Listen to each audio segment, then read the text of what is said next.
عدة الشهور عند الله 12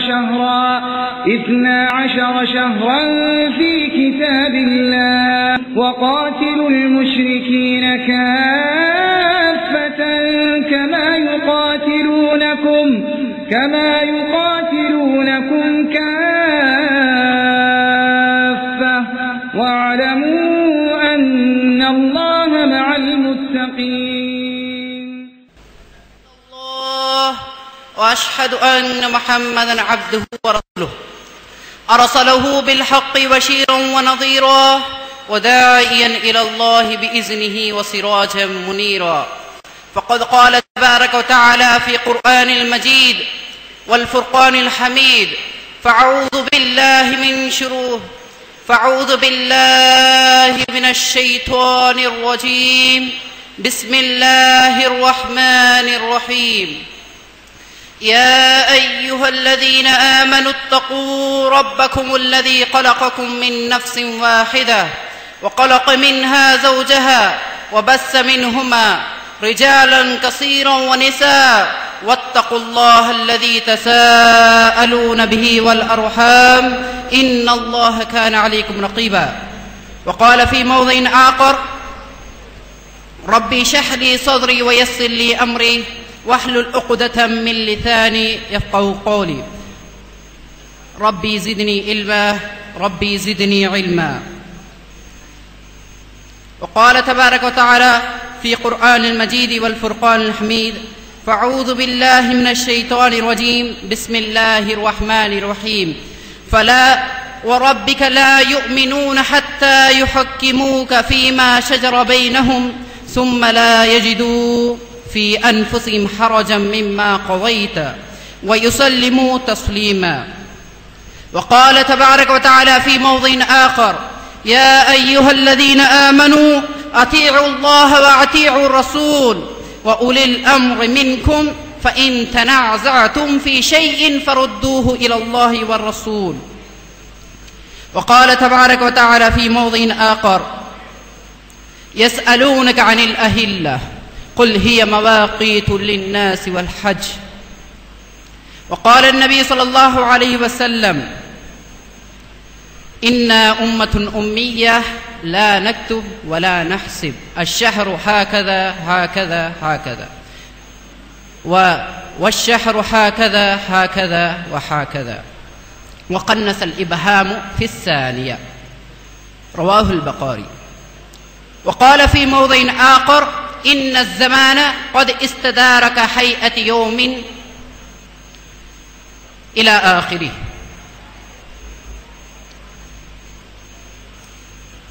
تمام تعریفیں، بزرگی، کبریائی، عزت و شان اس اللہ تبارک و تعالیٰ کے لیے ہے جس نے ہمیں پیدا کیا، مالک ارض و سما ہے. اس نے ہم تمام کو اور اس کائنات کو اپنی کن کے ذریعے بھی پتا سکتا تھا، لیکن چند چیزوں کو اپنے ہاتھ سے بھی بنایا اور چند چیزوں کو کن کے ذریعے بھی بنایا. اسی سے اللہ تبارک و تعالیٰ کی قدرت کا شان اور اس کی کبریائی و عظمت اور اس کی بے نیازی اور ہماری محتاجگی معلوم ہوتی ہے. برادران اسلام، اللہ کی تعریف کے ساتھ ہی نبی کریم صلی اللہ علیہ وسلم پر بھی لاکھوں کروڑوں درود و سلام ہو، اس ہستی پر جس کا نام گرامی محمد صلی اللہ علیہ وسلم ہے، جن کی آمد پر رونق تھی، جن کا دل وحشت دوسروں کے لیے، کافروں کے لیے، منافق کے لیے وحشت کے طور پر داخل ہو جاتی تھی. اسی طرح نبی کریم صلی اللہ علیہ وسلم کے اوصاف و اخلاق گناتے جائیں تو الفاظ کی کمی محسوس ہونے لگے گی. برادران ملت اور صدر نشین اصحاب اور علماء کرام، آپ سے پہلی بات تو میں یہ کرنا چاہتا ہوں کہ میری تھوڑی سی فصیح زبان کو آپ لوگوں کی جو زبان ہے، جو معمولی زبان ہے، اس میں آپ لوگوں کو سمجھانا چاہتا ہوں. اسی لیے میری جو فصیح زبان ہے یا اس فصیح زبان کو استعمال کرے بغیر آپ لوگوں کی زبان میں اتر کے سمجھانا چاہتا ہوں. اسی لیے بھونڈی یعنی جو معمولی سی اردو بولتے ہیں اسی میں آ جاؤں گا انشاءاللہ۔ برادران، میرے اسلامی بھائیوں، پہلی بات تو یہ سمجھنا چاہیے کہ اللہ تبارک و تعالیٰ نے دنیا میں اس انسان کو پیدا کیا اور اس کے لیے یہ سورج، چاند، ستارے، تمام مخلوقات کو مسخر کر دیا، یعنی اس کے زیر نشین بنا دیا۔ سمجھ میں آتا ہے، اللہ تبارک و تعالیٰ ایک جگہ پر کہتا ہے سخر لکم الشمس والقمر والنجوم، یعنی یہ چاند ستارے سب تمہارے لیے مسخر کر دیے گئے ہیں۔ اور اسی طرح ان گنت آیات میں اللہ تبارک و تعالی ہمارے لیے اس کائنات کو مسخر کرنے کے لیے جو آیات بیان کی اس میں واضح طور پر ہم کو سمجھ میں آ جاتا ہے۔ اس کے علاوہ اللہ تبارک و تعالی اور یہ بھی فرماتا ہے وَإِنَّ هَذِهِ أُمَّتُكُمْ أُمَّةٌ وَاحِدَةٌ وَأَنَا رَبُّكُمْ فَاتَّقُونِ۔ بات یہ ہے چاند ایک، سورج ایک، تمام کے ایک ہونے کے باوجود بھی انسان کی بصریت کے لیے یہ کہتا ہے کہ چاند ایک نہیں دو ہے، دو نہیں تین ہے، تین نہیں چار ہے۔ اسی طرح اگر گناتے جائیں تو انگنت آتے جائیں گے۔ بہرحال آج کے مطابق اگر لوگوں کی رائے چاند کے متعلق دیکھا جائے تو 19 رائے بنتے ہیں، دو تین نہیں، 19 رائے، جتنے چاند کی رویت کے لیے 19 رائے بنتے ہیں۔ اگر ان کو بھی گرا دو تو وقت کی کمی محسوس ہوگی۔ اسی لیے مختصراً سے میں اپنے عنوان کو جو اصحاب مجھ سے پہلے بیان کیے اور مجھ سے بعد آنے والے ہیں ان کا مختصر سا خلاصہ قرآن حدیث کی روشنی میں جانے کے بعد، پہلے قرآن حدیث ہم دیکھیں گے، اس کے بعد سائنس میں، اس کے بعد اس کے رد مخالف میں ہم پوری بات سمجھائیں گے۔ پہلے آئیے آپ کو میں قرآن حدیث کی تمام آیات اور احادیث کو ایک نظر میں سمجھا دوں۔ دیکھیے پہلا اللہ تبارک و تعالی قرآن میں جتنے آیات یہ چاند کے متعلق بیان کرتا ہے اس کا مختصر سا خاکہ ہے، مفصل سے تو نہیں، مختصر سا خاکہ ہے، الگ الگ سے آئیں گی، ایک بعد دیگر آیتیں ایک کے بعد دوسری آتی جائیں گی۔ اسی طرح آپ بھی ان کو زیر نشین یعنی اپنے دماغ میں بٹھاتے جائیں۔ جب میں کہوں گا کہ یہ آیت اس کے آیت کی روشنی میں آتی ہے، اس کے خلاصے میں آتی ہے، سمجھ لینا کہ یہ آیت ہے۔ جیسے اب سمجھیے شہر رمضان الذی انزل فیہ القرآن ھدی للناس وبینات من الھدی والفرقان فمن شہد منکم الشہر فلیصم۔ اس کے بعد دیکھیے ومن كان مريضا او على سفر فعدة من ایام اخر يريد الله بكم اليسر ولا يريد بكم العسر ولتكملوا العدة ولتكبروا الله على ما هداكم ولعلكم تشكرون۔ یہ پہلی آیت ہے۔ دیکھیے اس کا معنی مجھے مفہوم کے ساتھ چلتے ہوئے سمجھ لینا چاہیے۔ شہر رمضان، رمضان کا مہینہ جس میں اللہ تبارک و تعالی قرآن کو اتارا ہے، ہدن یعنی راستہ ہے آپ کے لیے۔ رمضان میں جو قرآن اتارا گیا ہے کس مقصد کے لیے؟ آپ کو راستہ ہے، کس کے لیے؟ مکل یعنی جو لوگ ہیں ان کے لیے، ہدن للناس یہ عوام جو ہے، ہم جو ہیں ان کے لیے راستہ ہے۔ وہ بینات من الہدی، اور اس کے بعد اللہ تبارک و تعالی یہ راستہ صرف نہیں بتایا بلکہ اس کے ساتھ یہ بھی بتا دیا کہ یہ راستہ جو ہے بالکل واضح ہے، بالکل واضح، صاف طور سے دکھائی دیتا ہے کہ آپ کو کوئی کجی و کوشی کسی نہیں ہے، ادھر سے ٹرتا نہیں، ادھر سے مڑتا نہیں، کوئی گلی کوشی نہیں آتی، بلکہ واضح طور سے آپ کو مبین طور سے سمجھ میں آ جائے گا۔ یہ قرآن کی ہدایت کے لیے اللہ تبارک تعالیٰ جو راستہ بنایا اس کا بتایا ہو۔ اس کے بعد اللہ تبارک تعالیٰ کہتا ہے والفرقان۔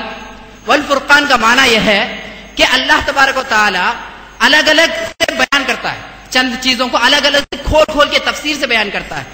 اسی طرح والفرقان کے بھی میننگ اور تفسیر میں اگر دیکھا جائے تو اس کی بھی بہت سے تفسیر آ جائیں گے۔ بہرحال ہم آگے بڑھتے ہیں۔ اس کے بعد اللہ تبارک تعالیٰ کہتا ہے شہر رمضان فمن شہد منکم الشہر فلیصم۔ دیکھیے اللہ تبارک و تعالیٰ قرآن کے بارے میں بات کر رہا ہے، اشہد اللہ الہ الا اللہ، اس کا معنی کیا ہے؟ میں اللہ تبارک و تعالیٰ ایک ہے کر کے گواہی دیتا ہوں۔ گواہی دینے کا معنی کیا ہے؟ سب لوگ گواہی دیتے ہیں کہ گواہی دینے کا اور اسی طرح ہم کورٹ وغیرہ میں شہادت کے لیے ایک آدمی کو وکیل لے کے آ کے کھڑا کرتا ہے، شہادت کے میننگ کرتا ہے. شہادت کا معنی کیا ہے؟ حق کو پا لینے کو ہی شہادت کہتے ہیں. یعنی ایک آدمی ہے، وہ آدمی اپنے دیکھا ہوا یعنی جو نظر سے دیکھتا ہے اس کے بعد اپنے قلب میں اس کو بٹھاتا ہے. مثلا سمجھیے ایک آدمی نے ایک آدمی کو قتل کر دیا، اس کو ایک آدمی نے دیکھ لیا. اب شاہد کون ہوا؟ جو دیکھا وہی نا. اب اس آدمی آ کے کہے گا کہ میں نے اس کو قتل کرتے ہوئے گواہی دیکھتا ہوں. شہادت نہیں، دیکھتا ہوں نہیں بول رہا، گواہی دیتا ہوں بولتا ہوں. گواہی دیتا ہوں بولا تو اس کا میننگ کیا ہوا؟ اس کا معنی کیا ہوا؟ معنی یہ ہے کہ اس کو میں نے قتل کرتے ہوئے دیکھا، اس کے بعد اس کو دل میں بٹھایا. دیکھنے میں کئی کمیاں آ سکتے ہیں. اس کو دل میں ابزر کیا، اس کی شکل کیا ہے، اس کی صورت کیا ہے، کس طرح قتل کیا، وہ چاقو سے قتل کیا یا بندوق سے قتل کیا. یہ الگ سے طرائق ہے. یہ طرائق تمام سے جوڑتے ہوئے اس وقت میں اس ٹائم میں یہ اس لباس سے تھا، اس طریقے سے یہ تمام چیزوں کو پا لینے کے بعد، یہ تمام چیز کو ابزر کرنے کے بعد، یعنی پورا اپنے آنکھوں میں بسا لینے کے بعد کہتا ہے شہیدہ، میں گواہی دیتا ہوں. اس کا ہی معنی یہاں پر آیا. اگر آپ کوئی اس کا میننگ گواہی دیتا ہوں کر کے کر دے تو غلط ہو سکتا ہے کیا؟ بولیے، غلط ہو سکتا ہے؟ جواب دیجئے. آپ سمجھے نہیں کہ نہیں؟ یہی میننگ، یہی معنی ہے یہاں پہ. اگر ہم پا لینے سے کر رہے ہیں تو کوئی بھی فرق نہیں پڑتا. اگر آپ گواہی کرتے ہیں تو بھی کوئی گواہی سے معنی بدلتا نہیں، لیکن آپ کا مفہوم بدلتا ہے، آپ کا اٹھانے کا مقصد بدلتا ہے. یہی آپ کا ہے. شہیدہ گواہی دینا ہے، ایک آدمی آیا، اس کی شہادت آپ کے لیے معتبر ہوگی. اگر ایک ہے یا دو ہے وہ بات الگ ہے. اسی کی گواہی یعنی گواہی کے بارے میں بتا اللہ تبارک تعالیٰ یہاں بات نہیں کر رہا. یہاں یہ بات کر رہا ہے رمضان کا مہینہ ہے، قرآن آیا ہے، قرآن کی فضیلت ہو گئی. اس کے بعد یہ مہینہ جو پاتا ہے اس کی دوسری فضیلت یہ ہے کہ اس مہینے میں روزہ رکھے. یہی بات ہے، اس سے اوپر اور بھی کچھ بھی نہیں. بس اس کے آگے اور بھی آیت ہیں، تفصیل کے ساتھ جاتے رہیں. ومن کان مریضن، اور اس کے بعد دیکھیے ومن کان مریضن او علی سفر فعدۃ من ایام اخر. دیکھیے روزہ رکھنے کے لیے جو مریض ہے وہ روزہ بعد کے ایام میں رکھے گا، اور اسی طرح جو سفر میں ہے بعد کے ایام میں رکھے گا. اسی کے بعد دیکھیں من ایام اخر، دوسرے ایام میں رکھے، یوم میں نہیں، ایک روزہ نہیں، دوسرے ایام میں. دو تین روزے چھوٹ گئے تو بعد میں رکھے گا، وہ ملا کے رکھے گا ایام. یرید اللہ بکم اليسر، اللہ آسانی چاہتا ہے. یہاں پہ دیکھیے اللہ تبارک و تعالیٰ اوپر سے نیچے تک تو جو بیان کیا ہے وہ بالکل واضح ہے یا نہیں؟ واضح ہے نا، تو آپ کو تو سمجھ میں آتا ہے. لیکن پھر بھی اللہ تبارک و تعالیٰ تاکیدی طور پر یہ بیان کرنا چاہتا ہے کہ اس میں آسانی ہے. اگر اس آسانی کو تم رد و بدل دو تو آپ کے اوپر کیا آئے گا؟ وَلَا يُرِيدُ بِكُمُ الْعُسْرَ، یعنی تنگی. آپ تنگی نہیں پسند کرتا. آپ تنگی چاہتے ہیں تو آپ کو تنگی آئے گی، آپ آسانی چاہتے ہیں تو آسانی. یعنی مفہوم مخالف لے رہا ہوں، اس کے آیت کی مفہوم مخالف لے کے میں بیان کر رہا ہوں. اس کے بعد دیکھیے وَلِتُكْمِلُوا الْعِدَّةَ وَلِتُكَبِّرُوا اللَّهَ. کتنے عدت کتنی ہے؟ یہ کیا ہے؟ مفہوم واضح ہے، اور عدت کتنی ہے اتنی ہی بات ہے. یہاں پر مہینے کا پورا کرنا ہے، واضح ہے کیا؟ مفہوم یعنی پورا نہیں ہے، مجمل طور سے بیان کیا ہے، پورا کھول کے اللہ تبارک و تعالیٰ آخر میں کیا کہتا ہے؟ وَلِتُكْمِلُوا الْعِدَّةَ، تم گنتی پوری کرو. کون سی گنتی بھائی؟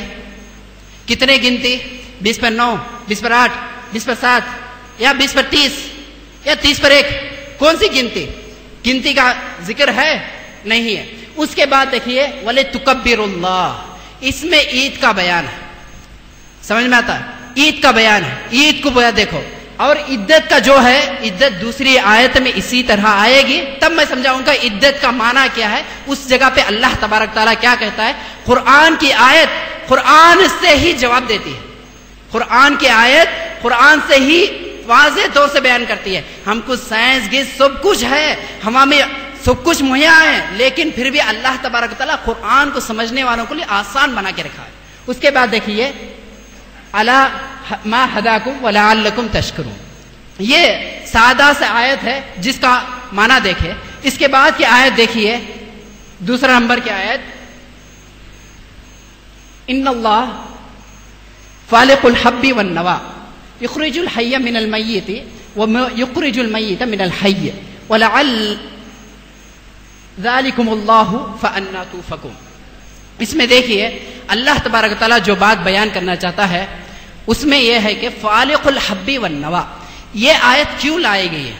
یہ آیت اس لیے لائی گئی ہے، اس کے نیچے آیت دیکھیے، فالق الاصباح وجعل اللیل سکنا والشمس والقمر حسبانا ذلك تقدیر العزیز العلیم۔ دیکھیے فالق الاصباح، یہاں پر بھی یہی لفظ ہے، وہاں پر بھی فالق الحب والنوا۔ اور اس کے معنی کیا ہے؟ یعنی اس کے معنی یہ ہیں، جس طرح زمین میں آپ دانہ ڈالیں گے، جس طرح آپ زمین میں دانہ ڈالتے ہیں اس میں سے چاول وغیرہ ابل کے آتے ہیں، اوپر کے آتا ہے، وہی جو پودا نکل کے آتا ہے اسی کو اللہ تبارک و تعالیٰ کہتا ہے۔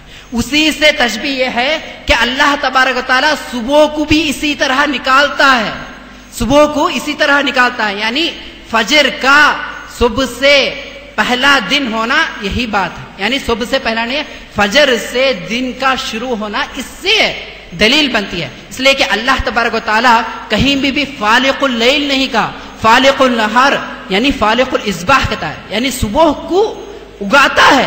اگانے کا میننگ کیا ہے؟ جو چیز پہلے سے اگتی ہے وہی کو ہے، اسی کو کہتے ہیں۔ یعنی اس کا معنی یہ ہے کہ دن کی شروعات صبح سے ہوتی ہے، یعنی صبح فجر سے ہوتی ہے۔ دوسری آیت سے آنے کے بعد آپ کو مکمل طور سے سمجھ میں آ جائے گا۔ هو الذي جعل الشمس ضياء والقمر نورا فقدره منازل لتعلموا عدد السنين والحساب ما خلق الله ذلك الا بالحق يفصل الآيات لقوم يعلمون۔ دیکھیے میں پہلی کی آیت ہے شہر رمضان، اس میں میں نے بتایا تھا کہ لِتُكْمِلُوا الْعِدَّةَ، یعنی عدت کو پوری کرو، گنتی کو پوری کرو۔ کتنی گنتی ہے اس کی تھوڑی سی تفصیل اللہ تبارک و تعالیٰ یہاں پہ دے رہا ہے۔ کیا ہے؟ اللہ تبارک و تعالیٰ اس چاند کو چمکتا ہوا اور سورج کو نورانی بنایا، وقدرہ منازل، اس کے لیے منزل گے تیار کر دیے ہیں۔ کتنے منزل ہیں وہ بیان نہیں ہے، وقدرہ منازل، اس کے لیے منازل بیان کر دیا ہے۔ منازل یہاں پہ کیا ہوا؟ مجمل ہو گیا، یعنی اس کی تفصیل کیا ہے، کتنے منازل ہیں، کیسی ہیں، وہ کتنے پر آتا ہے، کتنے، یہ سب نہیں ہے۔ اس کے بعد دیکھیے لِتَعْلَمُوا عَدَدَ السِّنِينَ وَالْحِسَابِ، کیوں یہ منازل بیان کیے گئے ہیں؟ اس لیے کہ آپ سالوں کی گنتی اور حساب معلوم کر لیا کرو۔ چاند، سورج، یہ دونوں کس لیے بیان کی گئی ہیں؟ اس لیے کہ سورج جب اپنے شعاعیں چاند پہ ڈالتا ہے اسی کو شعاعیں منعکس کرتے ہوئے ہماری طرف اپنا چاند، اپنا سورج کا شکل دکھاتا ہے، اسی کو شکل منعکس کہتے ہیں۔ منعکس یعنی اس کا عکس مجھے دکھاتا ہے، یعنی ہم آئینے کے سامنے کھڑے ہو جائیں تو ہماری سورج جس طرح آئینہ ہم کو دکھاتا ہے اسی طرح وہ بھی چاند ہم کو اپنا شکل دکھاتا ہے۔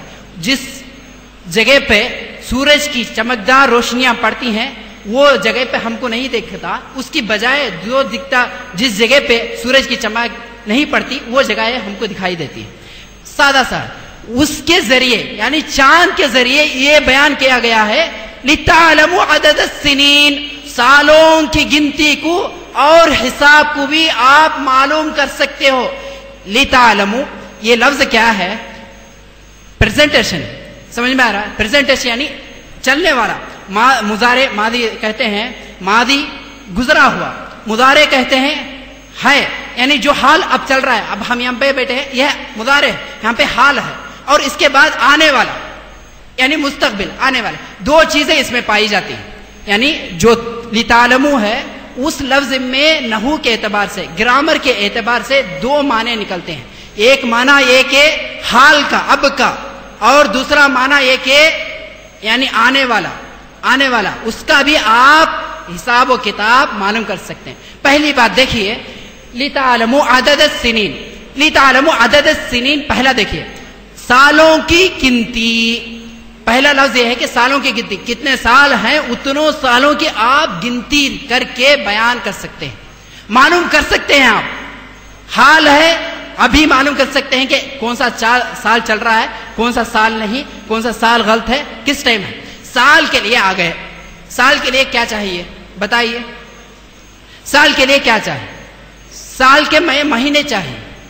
کتنے مہینے چاہیے یہ ہے کیا؟ نہیں ہے, وہ بعد میں دیکھیں گے. کتنے مہینے چاہیے بعد میں دیکھیں گے. مہینے چاہیے. مہینوں کے لیے کتنے چاہیے؟ مہینوں کے لیے کیا چاہیے؟ دن چاہیے. کتنے دن وہ بھی نہیں ہے, وہ بھی معلوم نہیں ہے. دن بھی معلوم نہیں, سال بھی, مہینے بھی معلوم نہیں, دن بھی معلوم نہیں. اور کب سے شروع ہوتا یہ بھی اب تھوڑی دیر پہلے دیکھیں کہ فجر سے شروع ہوتا. اس کی مفصل بعد میں دیکھیں گے.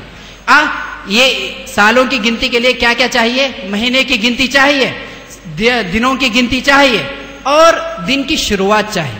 اور دن کی شروعات اور ایک بات یہ ہے کہ سیکنڈز, یعنی 1 گھنٹہ 2 گھنٹہ, ایک دن بننے کے لیے 12 گھنٹے 24 گھنٹے چاہیے یا 25 گھنٹے 26 گھنٹے چاہیے. کتنے گھنٹے چاہیے؟ گھنٹوں کے لیے کیا چاہیے؟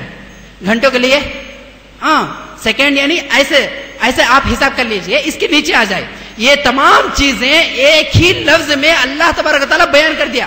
اس کے بعد بھی آپ کو تفصیل کی ضرورت ہے نہیں. اللہ تبارک و تعالیٰ واضح طور سے بتا دیا. اس کے بعد بھی اللہ تبارک و تعالیٰ واضح طور سے اور بھی تاکید سے بتاتا ہے والحساب, عدد السنین والحساب.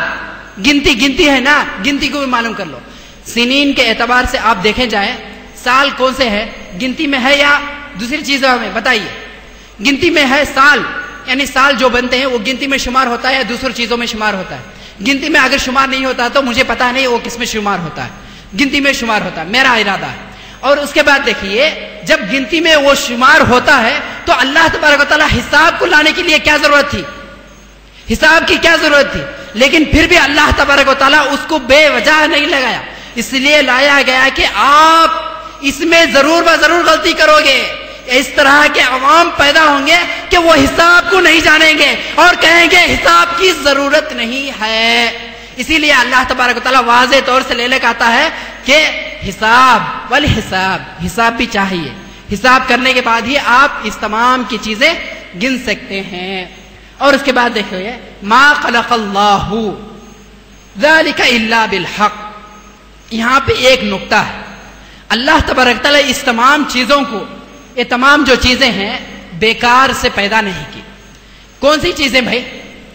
کون سی چیزیں؟ اللہ تبارک تعالیٰ یہ 2 چیزیں ہی بیان کی. ایک سورج کو بیان کیا, دوسرا چاند کو. چاند کے متعلق جب بیان کیا تو حساب اور سالوں کو بیان کیا. یعنی 2 شق نکلتے ہیں اس میں سے 2. جب ایک درخت ہے اس میں سے شاخیں الگ الگ نکلتے ہیں, اسی طرح چاند میں سے الگ شاخیں 2 ہیں, یعنی حساب اور یہ الگ رکھ لیجئے. اس کے بعد اللہ تبارک و تعالیٰ بتاتا ہے یہ حساب اور سال اور چاند بیکار نہیں ہے, یہ بذات خود حق ہے. حق یہ بات ہے کہ ثابت ہو چکا ہے, آپ اس میں رد و بدل نہیں کر سکتے. اگر کوئی رد و بدل کا ارادہ کرتا ہے وہ اللہ تبارک و تعالیٰ کی آیت کو بدلنا چاہتا ہے. اللہ تبارک و تعالیٰ کہتا ہے ما خلق اللہ, بیکار نہیں پیدا کیا میں, چپکے نہیں پیدا کیا, بیزار سے پیدا نہیں کیا. انسان کو جس طرح کہتا ہے کہ ما خلق اللہ عبثا, ایسا چپکے بیکار نہیں پیدا کر دیا. کس لیے پیدا کیا؟ لتعبدوا, یعنی عبادت کے لیے پیدا کیا. اسی طرح کس لیے پیدا کیا؟ حساب کے لیے, گنتی کے لیے پیدا کیا. الا بالحق, حق کے لیے, حق کو واضح کرنے کے لیے. اگر کوئی کہتا ہے کہ حساب نہیں کیا جا سکتا تو یہ آیت کا منکر ہوگا, اس آیت کا منکر ہوگا. کیونکہ اللہ تبارک و تعالیٰ واضح طور سے کہہ دیا الا بالحق, حق کو واضح کرنے کے لیے اللہ تبارک و تعالیٰ ان کو پیدا کیا. اس کے بعد دیکھیے یفصل الآیات, اللہ تبارک و تعالیٰ اوپر سے نیچے تک ایک ہی بات بتا رہا ہے. وہاں پر بھی بتایا اللہ تبارک و تعالیٰ نے ان تمام کو واضح طور سے بتا دیا. پھر بھی یہاں پر بھی وہی بتا رہا ہے یفصل الآیات. آیات, یہ قرآن کی آیتوں کو واضح طور سے کھول کے بیان کرتا ہے. کیوں؟ لقوم یعلمون, جو جانتے نہیں نا, بیکار بے سمجھ ہیں, وہ جاننے کے لیے, اس قوم کو عقل آنے کے لیے ہی اللہ تبارک و تعالیٰ آیتوں کو کھول کے بیان کرتا ہے. اب سمجھ میں آ گیا ان تمام آیتوں کو جمع کیے کتنے مقاصد ہوئے. اب نیچے آئیے. والقمر قدرناہ منازل حتی عاد کالعرجون القدیم. اللہ تبارک و تعالیٰ اوپر کہا وقدروا منازل، منزل گیل تیل، منزل جو منزل ہیں، منازل ہیں، منزل کہتے ہیں جس طرح یہ سیڑھی نظر آتے ہیں، ایک سیڑھی، دوسری سیڑھی، تیسری سیڑھی، چوتھی سیڑھی، ایک بات دوسری بات تیسری چوتھی آتی ہے نا، اسی کو منازل کہتے ہیں. اوپر چڑھتے جانا منزل کہتے ہیں، اوپر چڑھنا پھر نیچے گرنا منازل کہتے ہیں اس کو. اسی طرح اللہ تبارک تعالیٰ یہاں پہ کہتا ہے والقمر قدرناہ منازل حتی عاد کالعرجون القدیم. منازل کیا ہیں بھائی؟ وہ منزل ہیں کہ چاند اپنی ایک کھجور کی ٹہنی، پرانی ٹہنی جو ہے اس کے معنی چلا جاتا ہے. اللہ تبارک و تعالیٰ منازل کی شکل نہیں بیان کیا، آخری رونق یعنی جو آخری سٹیپ ہے، آخری جو سٹیپ ہونا چاہیے وہ سٹیپ بیان کر رہا ہے کہ وہ سٹیپ ہے کہ کھجور کی ٹہنی وہ باریک سی جب ہو جاتی ہے، وہ باریک کا ٹہنی جب آ جائے گا وہی آخری ٹہنی ہوگی. قدرنا منازل بیان کر دیے گئے. وہ آخری کیا ہے؟ حتی آدھا کیا معنی؟ لوٹنا. آدھا کا معنی کہتا ہے لوٹنے کو، یعنی آخری میں آنے کو، پھر لوٹ کے آنا. ایک آدمی چلا گیا پھر واپس آنا، اسی کو لوٹنا کہتے ہیں. یہاں سے وہاں پہ گیا پھر یہاں سے آنا، اسی کو لوٹنا واپس آنا کہتے ہیں. یہاں پر بھی اللہ تبارک تعالیٰ کہتا ہے حتی آدا کالعرجون القدیم، کھجور کی ٹہنی کے معنی واپس آ جاتا ہے. اس کو حدیث پر ٹال کے دیکھیں تو واضح طور سے معلوم ہو جائے گا، لیکن پھر بھی رہنے دیجئے، منازل کیا ہے معلوم نہیں، اس کے سامنے جائیں گے. دوسری وسخر لكم الشمس والقمر دائبین وسخر لكم الليل والنہار. اللہ تبارک و تعالیٰ اس میں یہ بات جو میں نے پہلے بیان کی کہ اللہ تبارک و تعالیٰ یہ چاند سورج تمام چیزیں ہمارے لیے مسخر کر دی ہیں، وہی آیت ہے یہاں پہ، وہی آیت اللہ تبارک و تعالیٰ پہ یہاں پہ بیان کیا. اور ایک بات اللہ تبارک و تعالیٰ اس میں زیادتی بیان کی ہے، کیا ہے؟ دائبین. وہاں پر دائبین ہے نا، سخر لکم الشمس والقمر دائبین. دائبین ہے نا، دائبین کے معنی کیا ہے؟ پیدر پہ آنا. یعنی یہ دونوں چیزیں ہیں نا پیدر پہ ایسے ہی گھومتے رہتی ہیں، یعنی سورج ایسا گھومتا رہتا ایسے بھی چاند ایسا گھومتا رہتا، اسی لیے دائبین کہتے ہیں. یہ دائبین یہاں پہ لا گیا. اس کے بعد دیکھیے اللہ تبارک و تعالیٰ اعلان دو سنو للشمس ينبغي لها ان تدرك القمر ولا الليل سابق النهار وكل في فلك يسبحون. اب میں نے بیان کیا کہ یہ چاند ستارے صبح اوپر فلک میں گھوم رہے ہیں یا تیر رہے ہیں، سمجھ لیجئے تیر رہے ہیں. اگر یسبحون کا معنی اب تیر رہے ہیں کریں تو بھی غلط نہیں. چلیے دیکھیے، چاند سورج دونوں ایک چل رہے ہیں، لیکن سورج کو یہ طاقت نہیں ہے کہ وہ چاند سے آگے چلے. للشمس ينبغي لها ان تدرك القمر، چاند کو پانے کے لیے طاقت نہیں ہے. اور اس کے بعد کہا وَلَلَّيْلُ سَابِقُ النَّهَارِ، اور یہ بھی بتا رہا ہے کہ رات دن پر قابو نہیں آ سکتی. جس طرح سورج سامنے نہیں آ سکتا، یعنی چاند کے سامنے نہیں آ سکتا، اسی طرح رات بھی سامنے نہیں آ سکتی. یہ معنی ہے کہ دن کی شروعات فجر سے ہوتی ہے. ایک دن یعنی رات اور دن کی شروعات فجر سے ہوتی ہے. تھوڑے آدمی کہہ سکتے ہیں اللہ تبارک و تعالیٰ یہاں پر اللیل پہلے لایا، دوسری جگہ پر بھی ایسے ہی آئے گا. اللہ تبارک و تعالیٰ پہلے لیل کو لاتا ہے، اس کے بعد نہار کو لاتا ہے. اگر ہم بھی کہتے ہیں، تمل میں کہتے ہیں ارو پگل، بولیں گے ارو پگل یعنی رات دن ہماری زبان میں جو استعمال ہوتا ہے، ہماری زبان سے جو استعمال ہوتا ہے، اس کو دلیل کے لیے پروف کے لیے دے سکتے ہیں کیا؟ نہیں. اللہ تبارک تعالیٰ جو قرآن میں بیان کرتا ہے، نبی کریم صلی اللہ علیہ وسلم جو بیان کرتے ہیں، وہی دلیل بنتی ہے، وہی شریعت بنتی ہے، وہی اتباع سنت بنتی ہے، وہی اللہ کا حکم بنتی ہے، وہی قرآن بنتا ہے. اسی سے شریعت اسلامی حکومت چلتی ہے. یہی اللہ تبارک تعالیٰ یہاں پر بتا دیا کہ فجر شروعات ہے تو اس پر عمل کرنا ضروری ہے. اس کے بعد دیکھیے یہ اور ایک آیت ہے، یوسف علیہ السلام اپنے خواب میں اپنے بھائیوں کو اور اپنے باپ اور ماں کو سجدہ کرتے ہوئے دیکھتے ہیں. سجدہ کرنے کے معنی کیا ہیں بھائی؟ یہاں پر سجدہ کرتے ہوئے جو دیکھا اس کا معنی کیا ہے؟ خود بخود سجدہ کرتے ہیں، اس کا معنی یہ ہے کہ دل میں محسوس کرتے ہیں. خواب میں دیکھنا، خواب میں دیکھنا یہ صحیح میں حقیقت ہو سکتا ہے کیا؟ پہلی بات یہ ہے کہ خواب میں دیکھنا صحیح میں ہو سکتا ہے کیا؟ خواب میں دیکھنے کا مطلب یہ ہے کہ خواب میں ہمارا روح ایسے ہی محسوس کر لینا. ہماری محسوسات جو ہوتی ہیں وہی ہے، ہمارے تجربات جو ہوتی ہیں وہی ہوتا ہے. خیر، اس کے بعد اللہ تبارک تعالیٰ یہاں رأیتو کا جو معنی ہے وہ معنی الگ سے بیان، یعنی قلبی طور سے، وہ بعد میں بیان کروں گا انشاءاللہ. اس کے بعد دوسری جو آیت ہے وہ آیت یہ ہے، اللہ الذی رفع السماوات بغیر عمد ترونہا. ہم جو یہ آسمان دیکھتے ہیں اس میں ستون یا منبر رکھتے ہوئے دیکھا ہے کیا؟ نہیں. اللہ تبارک تعالیٰ یہ کہتا ہے آپ آسمان میں ستون کو نہیں دیکھ سکتے، لیکن جس چیز کو ہم نہیں دیکھ سکتے اس کو رؤیت سے تعبیر کرتا ہے. بغیر عمد ترونہا کا میننگ یہ ہے آپ دیکھ نہیں سکتے، یعنی جہاں پر آپ دیکھ نہیں سکتے اسی طرح ہلال چاند بھی چند ایام دکھائی نہیں دے سکتا.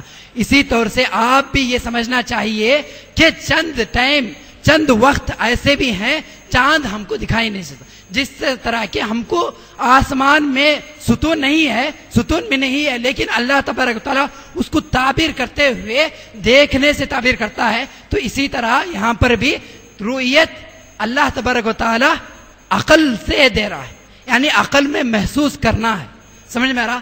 ایک قلبی ہوا، دوسرا محسوس ہوا، اور تیسرا بعد میں دیکھیں گے. اور اس کے بعد دیکھیے تیسری آیت ایسے ہی نیچے ہے، هو الذي خلق الليل والنهار والشمس والقمر كل في فلك يسبحون. یعنی تمام کی تمام چیزیں اس میں تیر رہی ہیں. یعنی اس میں اللہ تبارک و تعالیٰ اور بھی بتانا چاہ رہا تھا کہ لیل و نہار دونوں مل کے آئے. یہ کوئی نہ کہتے ہیں کہ لیل پہلے آیا رات پہلی ہوگی، دن بعد میں آیا دن بعد میں ہوگی. نہیں، پہلے اس کے آیت تھوڑا آگے پیچھے ہو گئی ہے، اتنا ہی. اس کے بعد یہ ہے وَلَئِن سَأَلْتُم مَّن خَلَقَ السَّمَاوَاتِ وَالْأَرْضَ وَسَخَّرَ الشَّمْسَ وَالْقَمَرَ لَيَقُولُنَّ اللَّهُ فَأَنَّىٰ يُؤْفَكُونَ. اب دیکھیے اللہ تبارک تعالیٰ واحد ہے، قہار ہے، ہم کو اسی نے پیدا کیا، اس کا اعتراف سبھی کرتے ہیں. لیکن اللہ تبارک و تعالیٰ ایسی چیز کو جو ہم دیکھتے ہیں اسی کو دیکھ کے بتا رہا ہے. آپ سورج اور چاند دیکھتے ہیں نا، اسی کو دیکھ کے کہتا ہے ان تمام کو دیکھ لیے نا، میں ہی اللہ ہوں، مان لیجئے. فَأَنَّىٰ يُؤْفَكُونَ، کہاں پہ لوٹ کے جا رہے ہو، دیکھو میں ہی اللہ ہوں. اس کا معنی یہ ہے کہ ان کے تمام کا مشاہدہ کرو. مشاہدہ معنی کیا ہے؟ مشاہدہ ہمارے تجربے میں لانا، بیٹھ کے اس کی گردش، یعنی سورج کس طرح گھومتا ہے یا چاند کس طرح گھومتا ہے، یا فلک میں جتنے چیزیں ہیں وہ تمام چیزیں کیسی گھومتی ہیں، کس طرح تیرتی ہیں. یہ تمام دیکھنے کے بعد یہ کہو کہ اللہ تبارک و تعالیٰ مشاہدہ کرنے کے لیے، تجربے کرنے کے لیے بیان کیا ہے. جب آپ کو تجربہ کرنا شروع کر دو گے تو آپ خود اس بات پر متفق ہو جاؤ گے کہ اللہ تبارک و تعالیٰ چاند کی منازل طے کیے ہیں اور اس کے لیے گنتی مقرر کی ہے، اور کیا ہے وہ تمام آ جائے گی انشاءاللہ. اس کے بعد یہ ہے اللہ تبارک تعالیٰ اس میں بتاتا ہے کہ یولج اللیل والنہار. یہ بھی ایک آیت ہے کہ فجر سے دن کی شروعات ہے. اس کے بعد اللہ تبارک تعالیٰ یہ بتا رہا ہے یولج اللیل فی النہار، یعنی اس میں بھی یہ ہے کہ فجر سے ہمارا دن شروع ہوتا ہے. اور اس کے بعد دیکھیے الشمس والقمر بحسبان، دوسرا یعنی رحمان کی آیت. اس میں اللہ تبارک تعالیٰ یہ بیان کرنا چاہ رہا ہے سورج اور چاند ایسے ہی نہیں ہے، بلکہ یہ تمام چیزیں ایک طاقت میں ہیں، ایک گردش میں ہیں. ان کو مہلت نہیں دے دی گئی، یہ بغیر بیل کے نہیں ہے، بلکہ بیل کو پکڑ کے اپنی لگام کو اپنے ہاتھ میں رکھا ہے. یہ تمام چیزیں ایک حساب کے مانند، ایک حساب کی طرح چل رہے ہیں. بھی حسبان کے معنی یہ ہے ایک ہی حساب سے چلتے ہیں. ایک ہی حساب سے معنی یہ ہے کہ آپ حساب کر سکتے ہیں، دوسرا حساب کی معلومات کر سکتے ہیں، تیسرا یہ تمام چیزیں بیکار سے ایسے ہی نہیں چل رہے ہیں، بلکہ ایک ہی گردش میں، ایک ہی مدار میں، ایک ہی ایسے مدار میں چل رہی ہیں. یہ تمام چیزیں اس آیت میں اللہ تبارک و تعالیٰ بیان کر رہا ہے. اس کے بعد کی آیت یہ ہے کہ الشمس والقمر بحسبان، اس کے بعد وجمع الشمس والقمر. یہاں پر اللہ تبارک و تعالیٰ یہ بیان کرنا چاہ رہا ہے کہ اللہ تبارک و تعالیٰ قمر کو بھی چاند کو ایک جگہ جمع کر سکتا ہے. یعنی چاند اور قمر جب ایک جگہ جمع ہو جائیں گے تو چاند بے نور ہو جائے گا. سمجھ میں آ رہا ہے؟ چاند کو اس کی نورانی نہیں دیکھتی، اسی کو ہم کیا کہتے ہیں؟ اماواس کہتے ہیں. صحیح ہے؟ سمجھ میں آیا؟ اماواس کی رات کہتے ہیں. اور جب یہ اماواس کی رات آتی ہے اس دن اللہ تبارک و تعالی چاند کی کچھ بھی نورانی نہیں رہتی، باقی نہیں رہتا. جب اللہ تبارک و تعالی جمع الشمس والقمر کہہ دیا، دونوں ملتے ہیں، تو اس کا معنی یہ ہوا کہ چاند کی پوری روشنی، سورج کی پوری روشنی چاند پر پڑتی ہے اور چاند بے نور ہو جاتا ہے، اس لیے کہ اس کے نور پورے تمام کے وہاں پر ہی پڑ جاتے ہیں اور اس کا منعکس ہونا ہم کو نہیں دکھائی دیتا. یہی معنی اللہ تبارک و تعالیٰ یہاں پر بیان کیا. اور اس کے بعد اللہ تبارک و تعالیٰ کہتا ہے والقمر اذا اتسق. اس میں یہ ہے کہ القمر بھی تھوڑے بعد ہٹتا ہے. اس میں یہ آیت ہے والقمر اذا تلاہا. اس کے بعد یہ ہے جب اللہ تبارک و تعالیٰ چاند کو اور سورج کو ایک جگہ جما سکتا ہے تو اس کے بعد نکال بھی سکتا ہے. آپ کو ایک کے بعد نکال بھی سکتا ہے. یعنی اس کے جو منازل ہیں اس کو منازل میں مقرر کرنا اللہ تبارک و تعالیٰ کا کام ہے. اسی کو بیان کرنے کے لیے کہتا ہے اذا تلاہا، نکل کے آتے ہیں. اس کے معنی بھی اور بھی ہیں لیکن مفسرین الگ الگ معنی دیتے ہیں کہ یہ قیامت کے لیے مخصوص ہے، قیامت کے لیے مخصوص ہے. یہ بہرحال اللہ تبارک و تعالیٰ یہاں پر اگر قیامت کے لیے بھی بیان کیا ہے لیکن سائنس کے اعتبار سے اس کا پروف ہے، یعنی یہ ثبوت کے لیے سائنس کے لیے کافی ہے. یہ کہنا کہ جو چاند اور سورج ایک جگہ ملتے ہیں یہ اللہ تبارک تعالیٰ کہہ دیا لیکن سائنس آج پروف کر دیے، ہو گیا، مان لیے. اور دوسری بات چاند نکلتا ہے ایک کے بعد دوسرا نکل کے آتا ہے اور یعنی منازل کی تحت آتا ہے. اللہ تبارک تعالیٰ یہ بھی بیان کیا ہے. تو قیامت کے دن آنا بات الگ ہے لیکن اب بھی سائنس کہتی ہے ابھی بھی نکلتا ہے. دونوں معنی لینے سے اللہ تبارک تعالیٰ کے قرآن کے الفاظ ہیں، اس میں کئی معنی لے سکتے ہیں، کیونکہ اللہ تبارک تعالیٰ کا کلام ہے. کلام میں ہم اپنی طور سے نہیں، کئی معنی لے سکتے ہیں. اس کو یہی معنی مخصوص کرنا یا مفسرین یہی معنی کہنا غلط ہے. ہاں نبی کریم صلی اللہ علیہ وسلم یہ کہہ دے کہ اس آیت کا یہی مطلب ہے، دوسرا کوئی مطلب نہیں، تب اللہ تبارک و تعالیٰ وہی معنی دیتا ہے. نبی کریم صلی اللہ علیہ وسلم کہہ دے بات الگ ہے، لیکن مفسر کہہ دے اور مفسر بغیر دلیل کے کہے تو یہ بات ہمارے لیے دلیل نہیں ہو سکتی ہے. اس لیے کہ سائنس آج کل پروف کرتے جا رہی ہے. اس کی مثال اور بھی دے سکتا تھا لیکن بہرحال وہ الگ رہنے دیجیے. اب آئیے اب حدیث کو دیکھتے ہیں. شیخ حدیث حدیث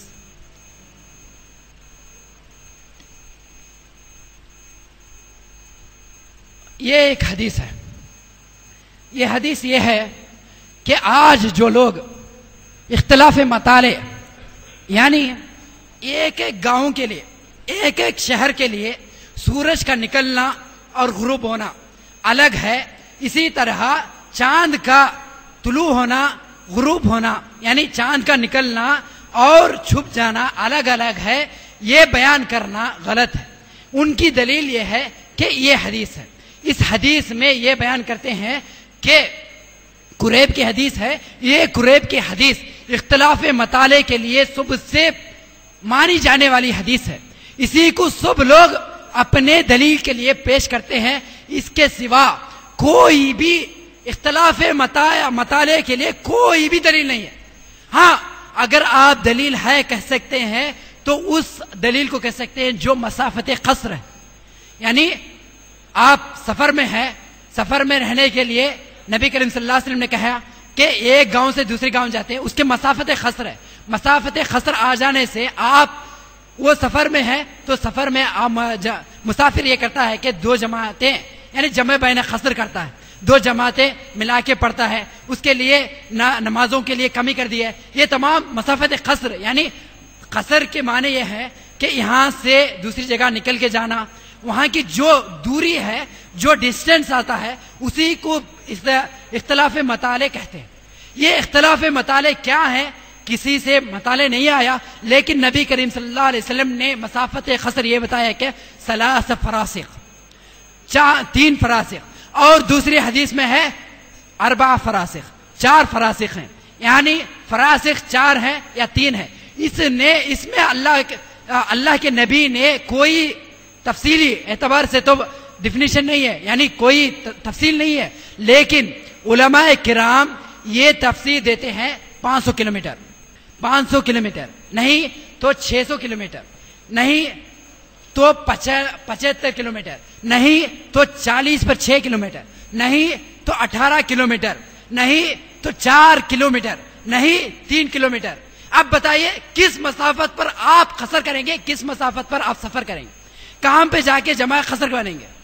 اگر آپ اختلاف مطالعے رہتے ہیں تو میں یہ بتاتا ہوں کہ اس ٹاؤن میں رہنے والے، یہاں جو علاقہ ہے، یہاں سے بازو کے علاقہ 2 کلومیٹر نہیں آئے گا، اس کے 3 کلومیٹر نہیں آئے گا، یعنی اس کا مطلب یہ ہے چنئی میں، صرف چنئی میں اختلاف مطالعے کم از کم 60 ہو سکتے ہیں، صرف چنئی میں۔ اور چنئی میں جہاں پر ایک آدمی رہتا ہے، یہ ایک مسجد میں جا کے، ایک گاؤں میں، یعنی ایک محلے کے لیے، ایک گلی کے لیے ایک مسجد ہوتی ہے، اس گلی میں جا کے وہ ایک عید کرے گا، اور ایک عید الگ الگ ہوگی، سب لوگ الگ الگ نہیں، الگ الگ اختلاف مطالعہ ہو گیا۔ وہاں کی چاند نظر آئے گی تو وہ اختلاف مطالعے کا مطلب یہ ہے چاند وہ گاؤں کے لیے دکھے گا، یعنی وہ گلی کے لیے چاند دکھ گیا تو وہ عید منائے گا، اور دوسری گلی کے چاند دکھے گا تو وہ عید منائے گا۔ اس کا مطلب یہ ہے، یہ بیان کرنا چاہ رہا تھا، مسافت قصر کو آپ دلیل بنا نہیں سکتے، میرا بیان کرنے کا مقصد ہے۔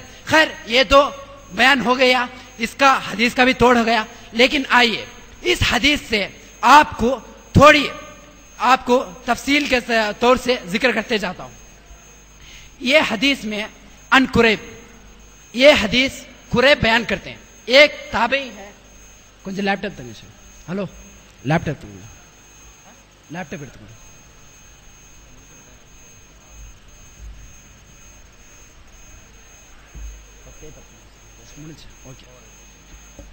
یہ حدیث قریب ہے، اس میں تمام ائمہ یہ کہتے ہیں کہ یہی اختلاف مطالعے کے لیے دلیل ہے۔ جب یہ کہہ دیا جائے تو بھی غلط ہے۔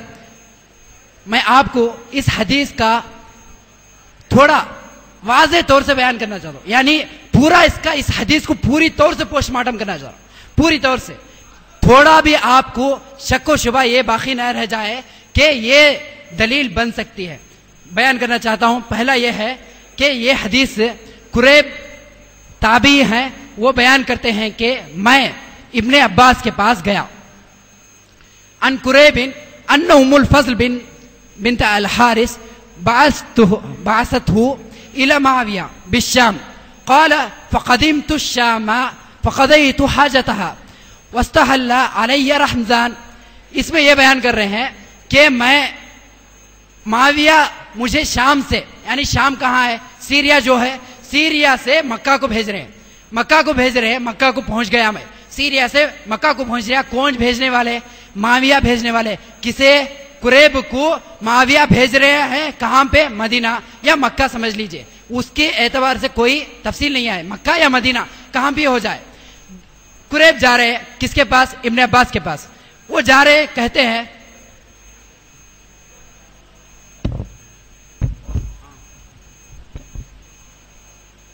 وہ بیان کر رہے ہیں، اس کے بعد ابن عباس کے پاس وہ کہتے ہیں فرأیت الہلال لیلۃ الجمعہ۔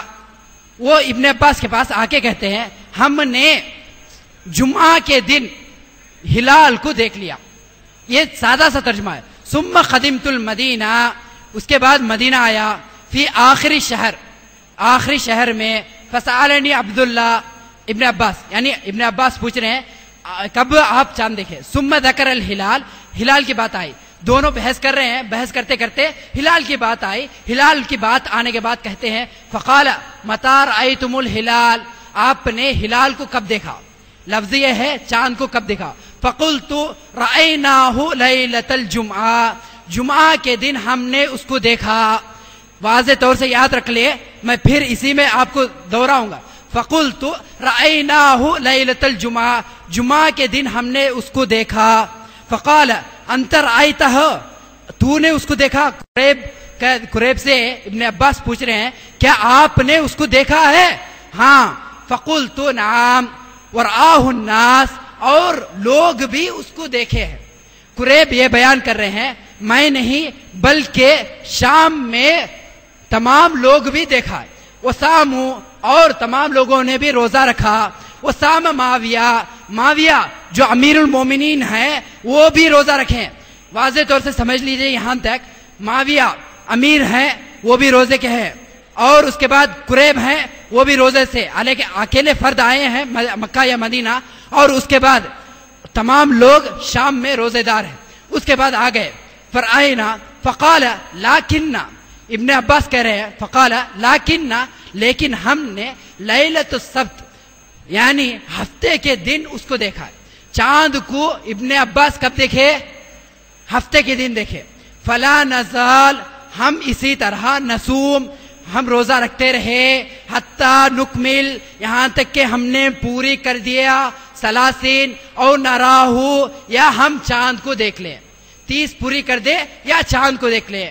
فقلتو, اس کے بعد میں نے کہا اولا نکتفی, کیا ہمارے لیے کافی نہیں ہے؟ لفظ یہ الفاظ تھوڑا دھیان میں رکھیں.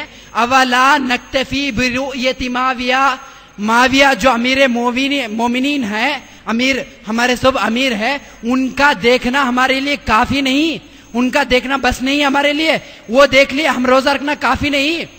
وہ سیام ہی, اور ان کا روزہ رکھنا بھی کافی نہیں, لوگ بھی روزہ رکھ دیے اس کا بھی کافی نہیں. فقال لا, نہیں, ہاکذا امرنا رسول اللہ صلی اللہ علیہ وسلم. اس کے بعد دیکھیے وشک یحییٰ بن یحییٰ, یہ دو روات میں آتے ہیں, قریب سے سامنے آنے والی روات ہیں, زنجیر بنتی ہے, ہم تک ایک حدیث پہنچتی ہے, اس کو روات کہتے ہیں. یہ یحییٰ بن یحییٰ بیچ میں آنے والی راوی ہیں, وہ کہتے ہیں فی نکتفی او نکتفی, یعنی نکتفی کی تکتفی, یعنی جو میں نے کہا ہم کافی نہ کر لے, یا تم کافی نہیں ہے کہ معاویہ کی رویت کافی نہیں, یا ہم کو ہمارے لیے رویت, یعنی نکتفی ہمارے لیے کافی نہیں یا تکتفی تمہارے لیے کافی نہیں. یہ مسلم کی حدیث ہے. اب دیکھیے اس حدیث میں واضح طور سے معلوم ہو گیا کہ نبی کریم صلی اللہ علیہ وسلم کا ایک لفظ بھی آیا نہیں.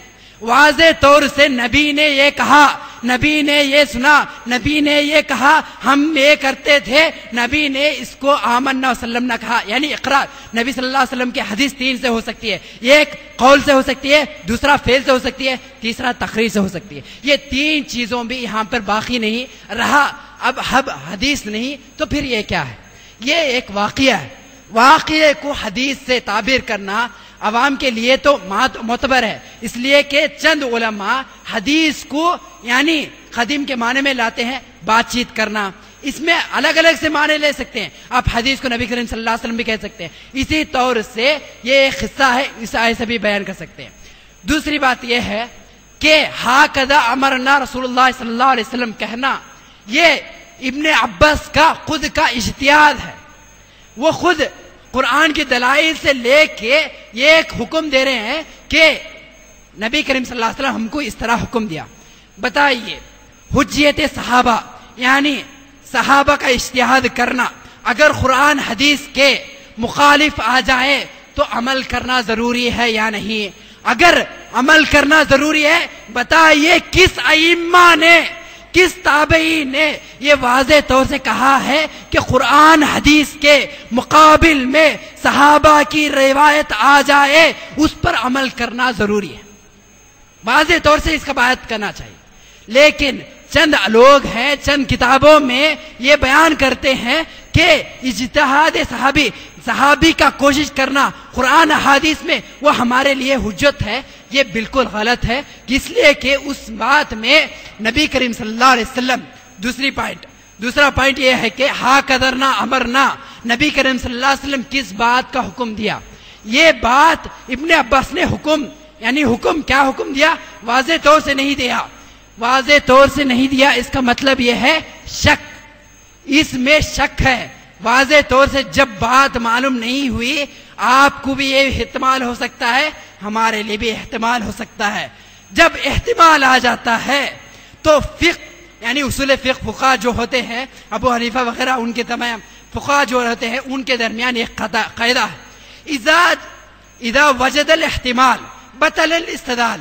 جب احتمال آ جائے بطل الاستدلال, استدلال لینا آپ کے لیے باطل ہو جائے گا. معنی دیکھ لیے, معنی ہو گیا. اس کا مفہوم یہ ہے کہ آپ ایک جگہ پر شک ہو گیا, یہ معنی ہے یا وہ معنی, وہ معنی ہے یہ معنی, وہ بھی ہو سکتا ہے یا یہ بھی ہو سکتا ہے, شک آ گیا تو آپ کے لیے اس حدیث سے دلیل لینا باطل ہے, بیکار ہے. اس حدیث سے آپ لے نہیں سکتے.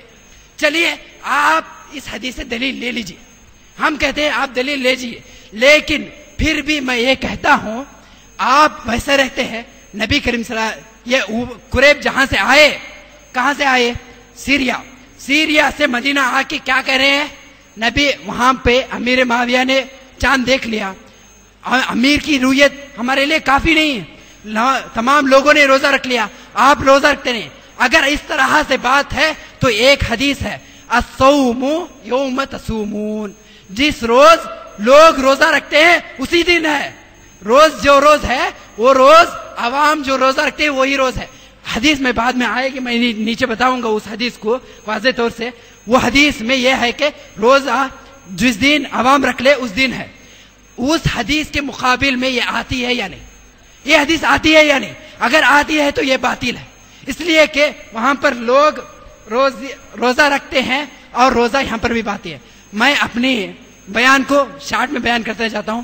سوموا لرؤیتی وافطروا لرؤیتی, اگر یہ تمام لوگوں کے لیے ہے تو بتائیے تمام اللہ نبی کریم صلی اللہ علیہ وسلم تمام لوگوں کے لیے بیان کرنا چاہ رہے ہیں یا صحابہ کے لیے مخصوص ہے, یا نبی کریم صلی اللہ علیہ وسلم مدینہ میں تھے, مدینہ والوں کے لیے ہی یہ حکم عام ہے, یا تمام کائنات کے لیے سوموا لرؤیتی افطروا لرؤیتی ہے؟ اس بات کی اس حدیث کو آپ واضح طور سے بتائیں. یہی قریب کے لیے میں دلیل دے رہا ہوں. اور 5 دیکھ لیجئے, خبر واحد یعنی قریب اکیلے صحابی ہیں, اکیلے تابعی ہیں, صحابی رکھ لیے تابعی ہیں, وہ آ کے بیان کر رہے ہیں کہ ہم نے چاند کو دیکھ لیا.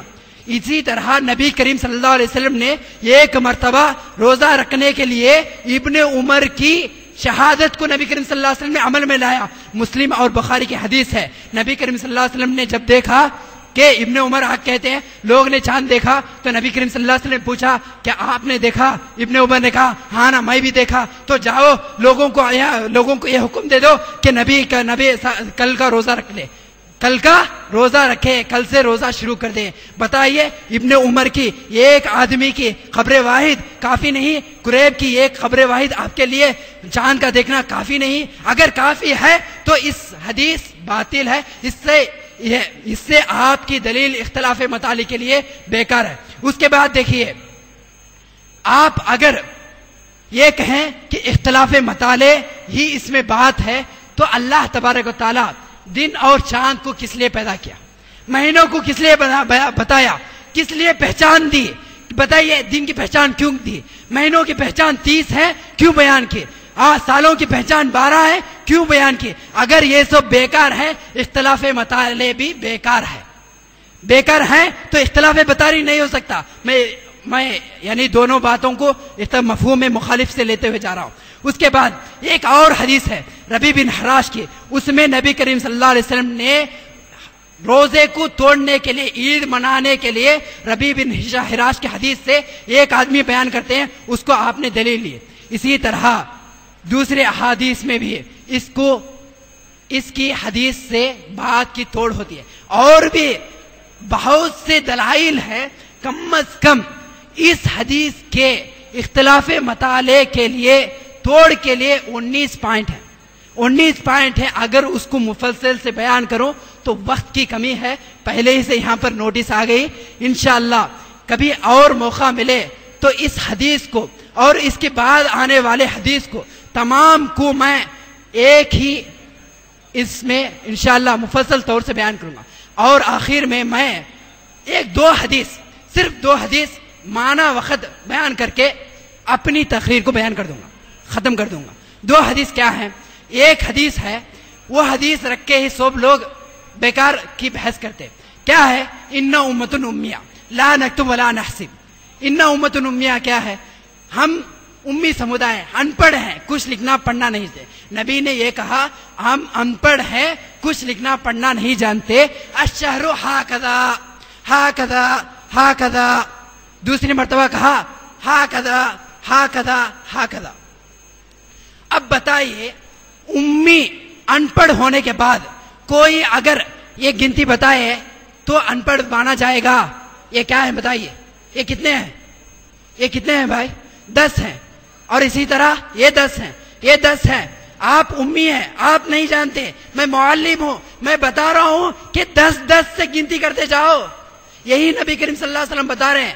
ہم امی ہیں، نبی کریم صلی اللہ علیہ وسلم یہ بتا دیے، لیکن اس کے بعد یہ کرتے ہیں لا نکتب ولا نحسب. ہم حساب کو اپنی ڈائری میں لکھ کے نہیں رکھتے. اب حساب کو ہم نے ہمارے کیلکولیشن میں نہیں رکھتے، بلکہ اپنے انگلیوں میں گنتے ہیں، اپنی انگلیوں میں گنتے ہیں. ایک مرتبہ، دوسری مرتبہ، تیسری مرتبہ، 30 ہو گئے. پھر دوسری مرتبہ بتایا، ایک مرتبہ، دوسری مرتبہ، تیسری مرتبہ.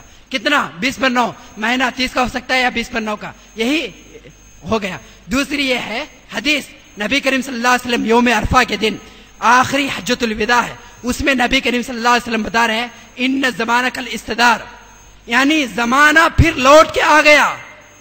استدار کا مطلب کیا ہے؟ اگر استدار کا مطلب آپ غلط لیتے ہیں تو چاند اور سورج کی گردش اور ان کا حساب سے نبی کریم صلی اللہ علیہ وسلم کا یہ بیان کرنا، یہ حدیث کا بیان کرنا جھوٹ ہو سکتا ہے. اسی لیے میں نبی کریم صلی اللہ علیہ وسلم کی احادیث اور قرآن کی تمام آیت کو مفصل طور سے بیان تو نہیں کر سکا، لیکن جتنے استطاعت مجھ سے ہو سکتی تھی اتنا تو بیان کر دیا. اللہ تبارک تعالیٰ سے دعا ہے کہ اللہ تبارک تعالیٰ ہم تمام کو صحیح مسلک کو سمجھنے اور اس کو مکمل طور سے عمل کرنے کی توفیق عطا فرمائے. وآخر دعوانا